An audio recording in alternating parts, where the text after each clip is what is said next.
Bonjour à toutes et à tous et merci de nous avoir rejoints pour cet hommage qui est dédié spécialement sur cette édition du Belk Numérique Hiver à Janine Courtillon et Geneviève Dominique de Salins, qu'on a appelées les audacieuses du FLE.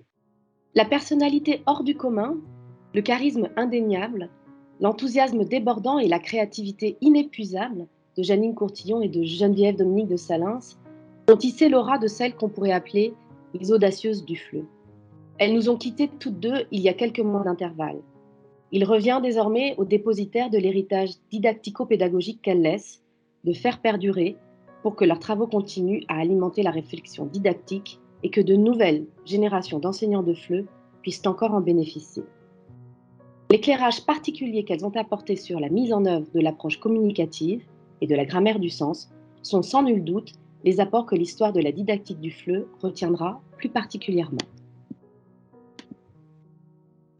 Janine Courtillon, linguiste et didacticienne du FLE, s'est spécialisée dans l'approche communicative, en s'efforçant d'articuler recherche, production pédagogique et formation des enseignants.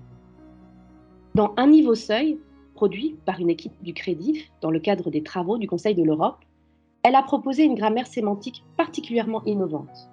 Elle a élaboré l'un des premiers manuels de FLE dans la perspective de l'approche communicative, Archipel, ainsi que Libre-échange, Rendez-vous et Champs-Élysées.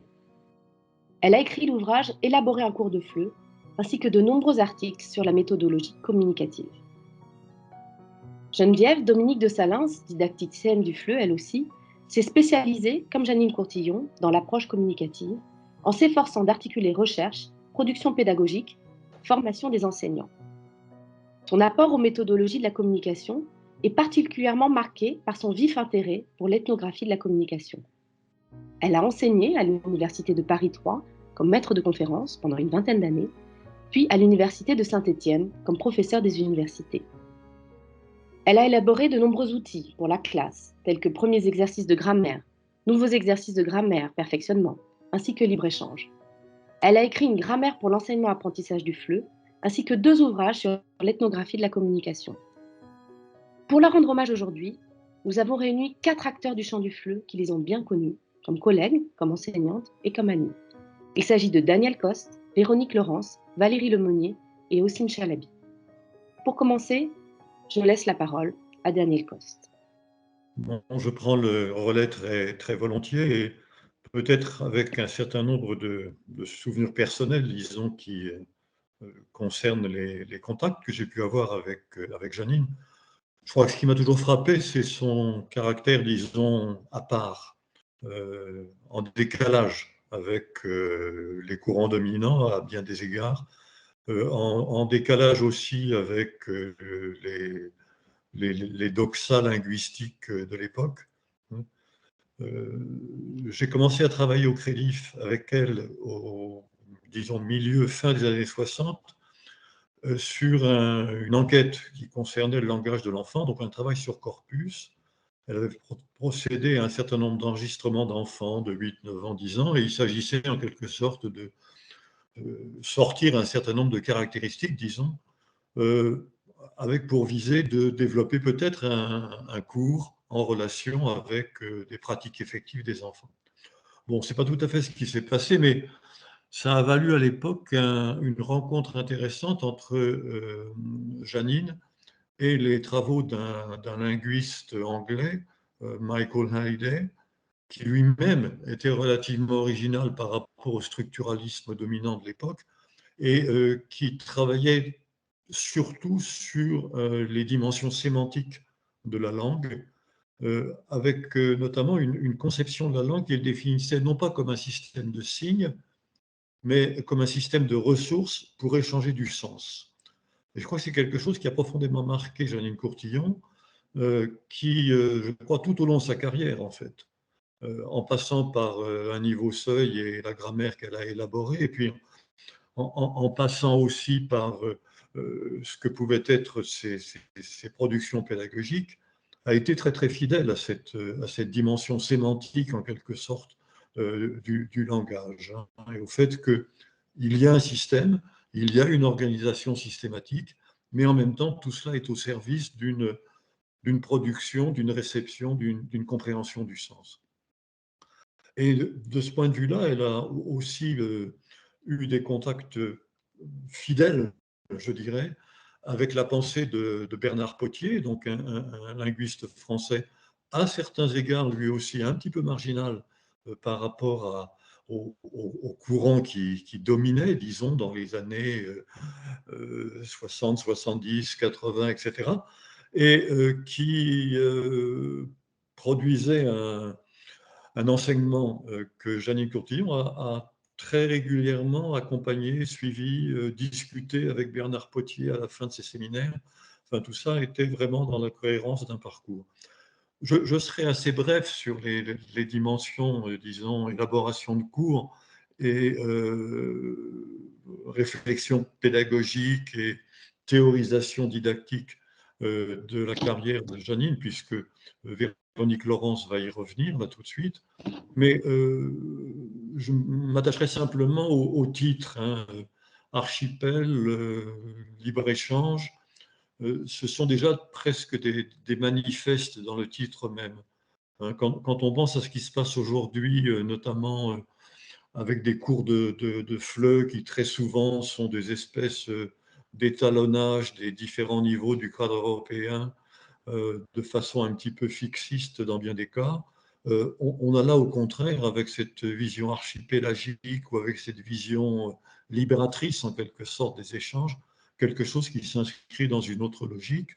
Et je pense que ce n'est pas tout à fait un hasard si le, Gérard Vignet, qui dirige la collection chez Hachette de formation en français langue étrangère, nous dit que l'ouvrage de Jeanine Courtillon sur élaborer un cours de FLE est quelque chose qui est vraiment un best-seller dans sa collection. Ce n'est pas tout à fait un hasard non plus. Deux mots peut-être alors sur la dimension formation, mais là encore à titre, disons, de témoignage personnel que d'autres pourraient aussi avoir. Ce qui m'a frappé très souvent, et bien des collègues étrangers aussi, c'est à quel point Jeanine Courtillon continuait à penser quand elle enseignait ou quand elle faisait une conférence. J'ai souvenir d'une conférence d'elle à Barcelone au moment des journées pédagogiques où elle farfouillait dans ses papiers tout en construisant ses phrases, où on arrivait presque à perdre de vue l'assistance parce qu'elle était véritablement encore en un travail qui impressionnait beaucoup l'auditoire, je crois, de, de réflexion, de ne pas ressortir quelque chose qui aurait été complètement préparé à l'avance, mais d'avancer avec nous, en quelque sorte, dans les présentations qu'elle faisait. Je crois que ça a marqué beaucoup de personnes. C'était aussi une certaine conception, en quelque sorte, du travail de formation qui sortait de l'ordinaire. Alors, ce que je retiens, moi, au bout du compte, c'est à certains égards un décalage, mais un décalage qui n'était pas un décalage de retardataire ou de contestataire nécessairement, mais un décalage de quelqu'un qui, comme Geneviève Dominique de Salins, prenait de l'avance sur d'autres, hein, avait quelque chose à proposer qui constituait véritablement un progrès, si on peut dire, en tout cas une avancée, une façon de voir plus loin que ce qu'étaient les méthodologies dominantes à un moment ou à un autre. Je vais m'arrêter là et passer peut-être donc le relais à Véronique qui, mieux que moi, saura caractériser le travail méthodologique de Jeanine. Merci beaucoup, Daniel, pour l'évocation du parcours de Jeanine sur le plan intellectuel. Je ne l'ai pas connue comme toi, mais je suis une lectrice, j'ai été une lectrice attentive des écrits, notamment des écrits méthodologiques de Jeanine dans les années 90 et au tournant des années 2000. Et donc, l'article que je vais évoquer tout de suite, l'unité didactique et élaborer un cours de FLE, son ouvrage, qui a démarré la nouvelle collection F chez Hachette, ont été pour moi et restent pour moi des écrits essentiels dans ma réflexion sur la méthodologie de l'enseignement du français langue étrangère. Et ça a nourri mon travail en DEA et en thèse. Et c'est pour ça que ça me fait très plaisir de participer à cette vidéo qui rend hommage à la fois à Jeanine Courtillon et à Geneviève Dominique de Salins, qui, elle, a été mon enseignante à l'université Sorbonne Nouvelle Paris 3, également à la fin des années 80. Et donc, effectivement, moi, je voulais revenir sur l'héritage méthodologique de Janine Courtillon. Ce qui m'intéresse en fait de partager aujourd'hui, c'est de revenir sur cette période des années 90 où a émergé un débat fort intéressant sur la méthodologie de l'enseignement du français langue étrangère. Et donc, comme je le disais, est paru en 95 ce numéro important de la revue Le français dans le monde, recherche et implication, qui proposait de faire le point sur méthode et méthodologie. Et dans ce numéro, Janine publie un article qui fait date et qui s'appelle l'unité didactique. Et dans ce numéro, il y a des contributions d'autres didacticiens qui posent les éléments du débat qui va se dérouler à travers différentes publications dans les années 90 et au tournant des années 2000. Et par exemple, quelques didacticiens comme Robert Galisson, Christian Puren ou Jean-Claude Béaco dressent un état des lieux des pratiques effectives en faisant le constat de l'éclectisme, la grande variété des pratiques effectives d'enseignement du français langue étrangère. On est quelques 20-25 ans après le lancement de l'approche notionnelle, fonctionnelle, communicative, et donc apparaît en fait en regardant les pratiques de terrain, les pratiques effectives, une grande variété, un grand éclectisme des pratiques. Et face à ce constat d'éclectisme, il propose en particulier Christian Puren d'orienter la réflexion méthodologique vers une didactique de la description des contextes éducatifs et des pratiques de terrain, au sein de laquelle les ingénieries didactiques sont à simplement observer, à analyser dans leur contexte, sans a priori ni jugement méthodologique. Et par exemple, en complément, Jean-Claude Béaco, lui, décrit ce qu'il appelle une forme de méthodologie circulante, et Christian Puren, lui, en appelle à proposer une éco-méthodologie. Alors, face à ce constat d'éclectisme des pratiques, Janine Courtillon, elle prend le contre-pied de cet état des lieux et elle rappelle de manière magistrale la nécessité de la méthode, non pas en tant que doxa, parce qu'elle elle s'accorde avec ses collègues pour dire que l'ère des méthodologies constituées est bel et bien révolue, mais à partir de la nécessité pour l'enseignant de structurer l'acte d'enseigner, qui constitue pour elle le cœur du métier, et par rapport à ce qui paraît propice à l'apprentissage. Et donc, en ce sens, pour elle, la méthode est contingente à l'acte d'enseigner et en garantit la cohérence. Et donc, à partir du même constat d'éclectisme des pratiques, Janine Courtillon, elle, critique l'impression de zapping pédagogique, ou de ce qu'elle a aussi appelé l'enseignement kaléidoscopique que peuvent donner les pratiques d'enseignement sur le terrain. Et elle souligne donc que ce constat d'éclectisme peut en fait amener à une forme de néant au niveau de la réflexion méthodologique.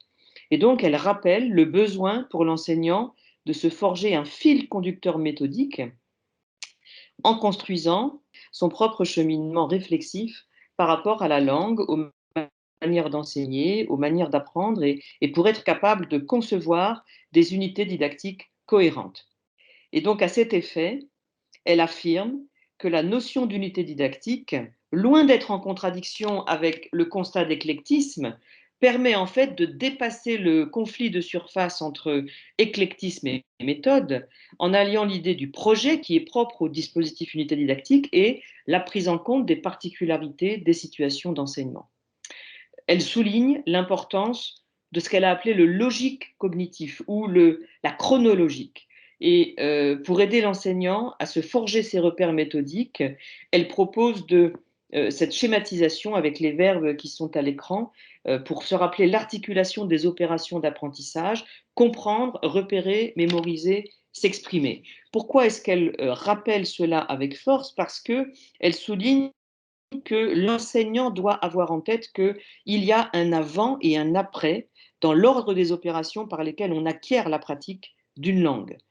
Pour s'exprimer en langue étrangère, il faut avoir mémorisé des manières de dire ou d'écrire, et pour mémoriser, il faut avoir été exposé à cette langue étrangère. Voilà, en quelques mots, le cœur du travail méthodologique qui revient à Janine Courtillon et que j'avais envie de souligner aujourd'hui. Par ses écrits des années 90 et 2000, Janine Courtillon a poursuivi son ancrage dans et son engagement pour une didactique d'intervention. Et sa réflexion méthodologique, elle reste centrale aujourd'hui dans la formation des enseignants et pour être capable de décrire et d'analyser les pratiques effectives d'enseignement en contexte. Son apport est toujours présent dans la formation, dans les contenus de formation centrés sur l'ingénierie didactique ou l'ingénierie de formation. Et avec ces quelques mots, je veux lui dire ma grande reconnaissance et un immense merci. Je passe la parole à Valérie Lemeunier qui va évoquer la figure de Geneviève Dominique de Salins. Merci Véronique. Alors, tout comme Jeannine Courtillon, enfin, tout comme les apports de Jeannine Courtillon, plus exactement, les apports de Geneviève Dominique de Salins demeurent présents dans les contenus de formation actuels et dans certains manuels et ouvrages publiés récemment. Alors, Geneviève Dominique de Salins, c'est quelqu'un qui a fait énormément évoluer les pratiques professionnelles de génération d'enseignants de FLE.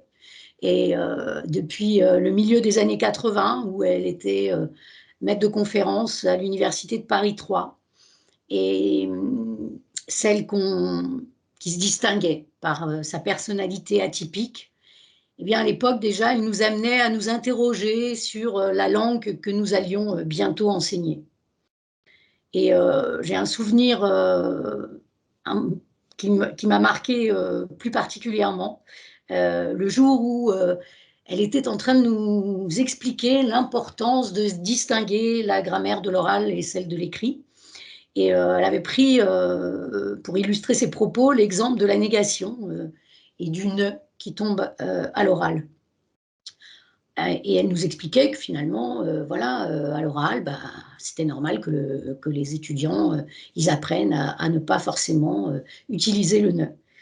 Et l'un des étudiants qui était présent avait alors pris la parole pour manifester son désaccord, parce que pour lui, c'était important d'enseigner une langue et un français correct. Et donc, il a regardé Dominique et il lui a dit « Je ne suis pas d'accord avec vous, je ne crois pas que ce soit bien d'enseigner un français incorrect, et pourquoi vous voulez qu'on enseigne ce français-là ?» Et donc, vous imaginez, ceux qui la connaissent, Geneviève Dominique de Salins, lui répondant bah, « Parce que c'est le français que vous parlez, écoutez-vous ». Et voilà, à travers cette anecdote, je voulais souligner combien, finalement, elle nous invitait à enseigner une langue authentique, une langue qui permettrait à nos apprenants de comprendre bah, la langue de la vraie vie, finalement.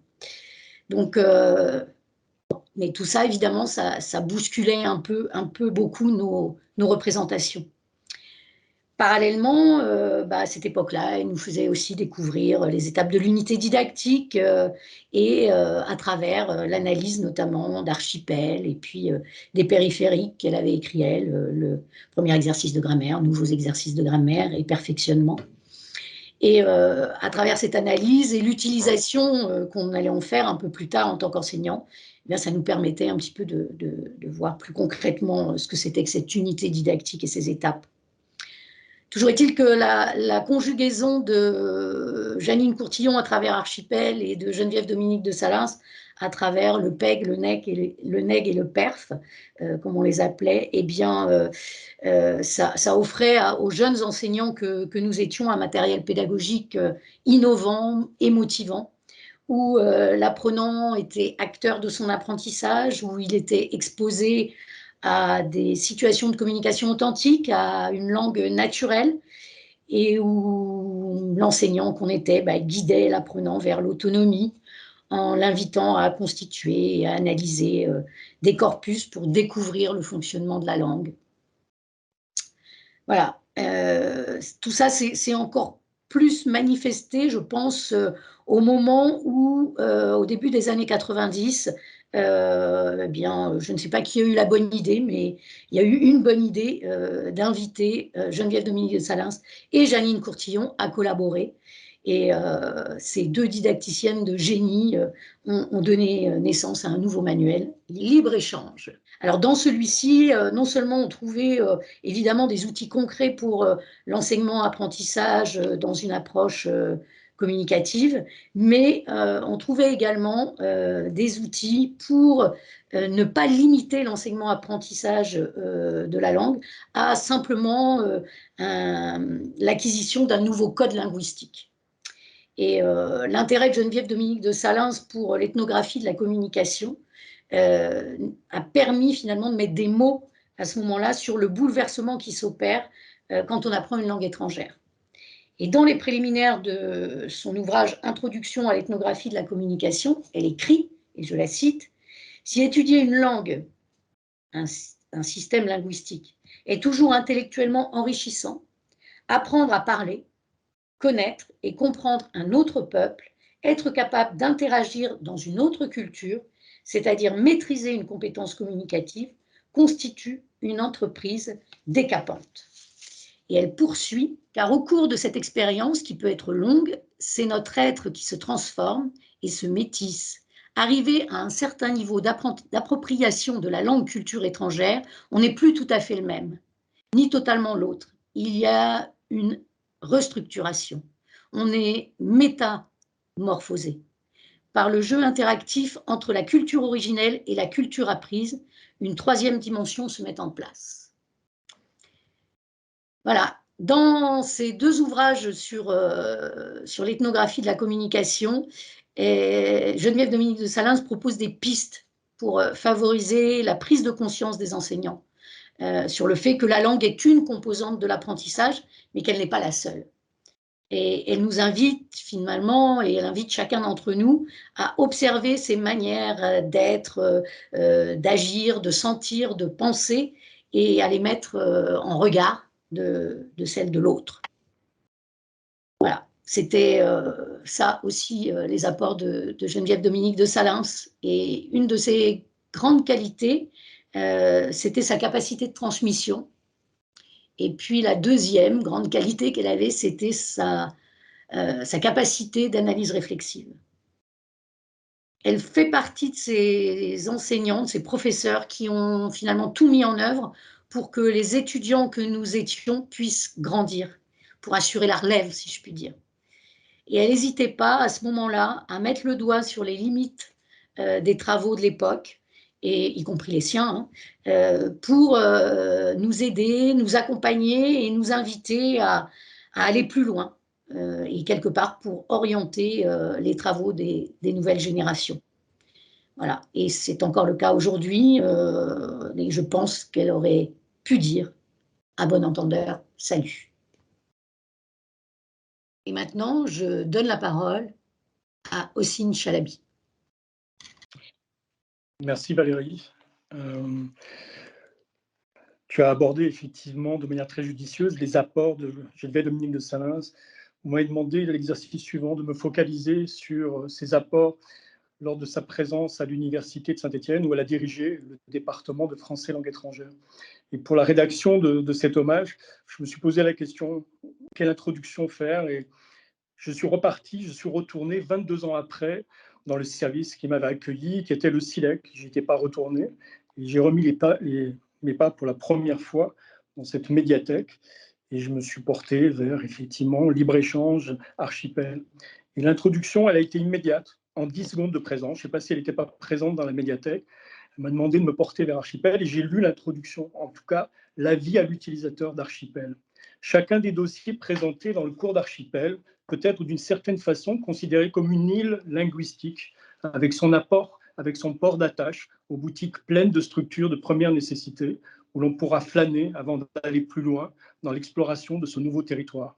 Cette exploration pourra s'arrêter à différents moments, selon le niveau des étudiants, car il sera toujours possible d'aller revoir un paysage dont certains éléments auraient été oubliés. Ainsi, selon les aspirations ou les nécessités, il devrait être possible de construire à partir d'Archipel des circuits organisés, sans surprise, d'autres semi-organisés, et pour les plus téméraires, connaissant déjà le sens des vents et des courants, des circuits d'aventure. Sans doute, pendant ces différentes croisières, de nombreuses questions surgiront. Les exercices et les documents proposés devraient répondre à ces tempêtes intérieures et permettre de faire le point avant de poursuivre le voyage vers de nouveaux rivages. Voilà, tout est dit, tout est superbement bien dit, loin de toute métalande. On reconnaît pense qu'elle y a contribué. On reconnaît une Bretonne fière de l'être, qui aimait les voyages, aimait la découverte, aimait la mer, aimait les bateaux et surtout la découverte des autres. C'est pour cela d'ailleurs, je crois que notre rencontre qui ne devait pas avoir lieu a eu lieu. On a dépassé un obstacle majeur. Parce que je dois vous l'expliquer, quand Geneviève-Dominique de Saint-Lin a candidaté à l'université de Saint-Étienne en 1997, sa candidature a été retoquée, tout simplement. Elle a envoyé son dossier de candidature, elle est venue pour auditionner, être présente devant une commission. Elle a utilisé le fameux TGV direct qui arrivait à 9h46 et elle est repartie tout aussi sec par le fameux TGV de 13h12 que tous les Stéphanois connaissent. Elle était restée à peine 3 heures et son avenir fut scellé à ce moment précis. Immédiatement après, j'ai pris contact avec le président de l'université de Saint-Étienne, faisant part effectivement de mon étonnement, de ma surprise. Toute mon équipe de FLE était derrière moi en disant « Tu t'imagines l'auteur de Libre-Échange, tu t'imagines, ils l'ont retoqué ». Alors, le président me dit « Écoute, je vous donne carte blanche, remontez à Paris, essayez de la convaincre pour qu'elle puisse revenir ». Alors j'ai pris mon téléphone, mon courage à deux mains, ça a été cinglant, ça a été froid, ça a été « si vous voulez, venez si vous voulez ». Alors je suis monté à Paris. Elle était dans son super quartier de la butte aux Cailles. Elle a choisi le restaurant le plus cher du quartier.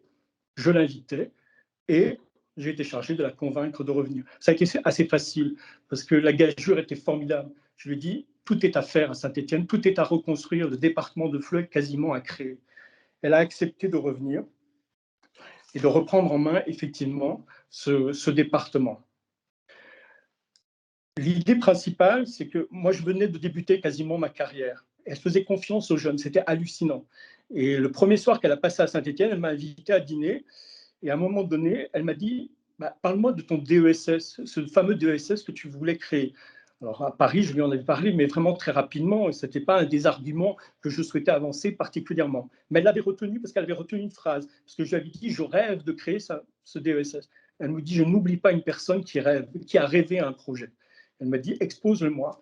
Et de manière magique, elle a pris la nappe en papier de la table du restaurant et là, elle s'est mise à créer la maquette du DESS. Vous ne pouvez pas vous imaginer la mise en matière, la manière dont elle a éclairé ce DESS. Ce DESS est né sur cette nappe en papier. On a créé le DESS de français langue étrangère et politique de la ville. Elle a mis en musique ce DESS. C'était hallucinant. Ce qui est d'autant plus hallucinant, c'est qu'on était hors délai. On ne pouvait pas créer un DESS en cours d'année ou pour l'année prochaine. Donc, elle a pris son courage à deux mains, elle a été voir le président qui s'est à nouveau excusé en disant « On est vraiment désolé de vous avoir… » Bon, elle a dit « Tout est oublié, nous, il nous faut un dossier. Il nous faut un dossier de candidature. » Et là, sur le bureau du président, elle a sorti la nappe à papier, déchirée, ainsi de suite, elle l'a étalée sur la table. Et là, elle lui a fait une nouvelle présentation de ce DESS. Ça a pris quelques minutes. Elle avait un ton, une conviction hallucinante. Il lui a donné immédiatement le dossier de candidature qu'on a envoyé, et cela est vrai. Au bout de 2-3 semaines, on avait l'habilitation de notre DESS. Il était très original et elle avait su le défendre. Donc, qu'est-ce qu'elle a apporté à Saint-Étienne ? Elle a créé ce département. Elle a bien vu qu'au moment où on a retoqué sa candidature, c'était plus ce département de FLE qui était visé, qui n'avait pas la légitimité par rapport aux autres départements. Et ses collègues avaient effectivement saisi cette opportunité pour une nouvelle fois marquer effectivement, non pas leur dédain, mais bon, vis-à-vis de ce département. Donc, elle a pris le dossier à bras le corps et là, elle a refait absolument en respectant les maquettes nationales, mais elle a remis sa patte, sa touche dans la licence, dans la maîtrise, dans ce DESS, dans ce DEA qui était inexistant, mais surtout, a permis l'arrivée de nouveaux doctorants. Et pour la première fois, il y a eu des soutenances de doctorats de français langue étrangère au sein de l'université de Saint-Étienne. Toujours dans cette volonté, effectivement, de parler de Geneviève-Dominique, j'ai interrogé certains de ses étudiants. Ce qu'ils retiennent aussi, c'est son écoute. Elle avait une écoute hallucinante. Quand un étudiant lui demandait à lui parler, elle l'invitait toujours à boire un café, c'était systématique. À l'époque, à Saint-Étienne, peut-être pas à Paris, mais elle roulait ses cigarettes, et elle avait cette fameuse machine à rouler les cigarettes. Donc elle avait tête baissée, et elle nous disait toujours « je vous écoute, aucune inquiétude ». Bon, elle n'avait aucune dextérité avec cette machine, on doutait quand même, mais bon, on voyait bien qu'elle nous écoutait, elle nous a toujours écoutés, elle avait une écoute formidable, et elle me disait toujours « tu sais qu'on a les meilleurs étudiants ». J'étais moi-même convaincu, mais je la laissais parler, elle me disait « écoute, ils viennent, ils sont extrêmement curieux, ils ont envie d'aller vers les autres, Et ils ont cette différence et cet atypisme par rapport aux autres qui est une force et qui est une richesse. Voilà ce qu'était Geneviève Dominique de Salins. On est resté en contact plusieurs années, près de 20 ans. Je venais régulièrement à Paris la voir et on avait un clin d'œil. C'est une référence à Jeanine Pourtillon. On parle de Jeanine Pourtillon également aujourd'hui. Je ne l'ai jamais rencontrée en 20 ans. Mais systématiquement, quand j'allais voir 2 à 3 fois par an Geneviève Dominique à Paris, elle terminait toujours la conversation. Tiens, je viens de voir Jeanine. Tiens, on a déjeuné ensemble, on a dîné ensemble. Je crois qu'il faisait la force de Geneviève Dominique, c'était sa fidélité en amitié. Voilà, je voudrais adresser un immense merci aux intervenants pour leur contribution et je vous invite maintenant à poursuivre cet hommage en visionnant la seconde capsule que nous avons créée dans laquelle vous trouverez une brève rétrospective des ouvrages les plus emblématiques de ces deux grandes dames que nous avons appelées les audacieuses du fleu.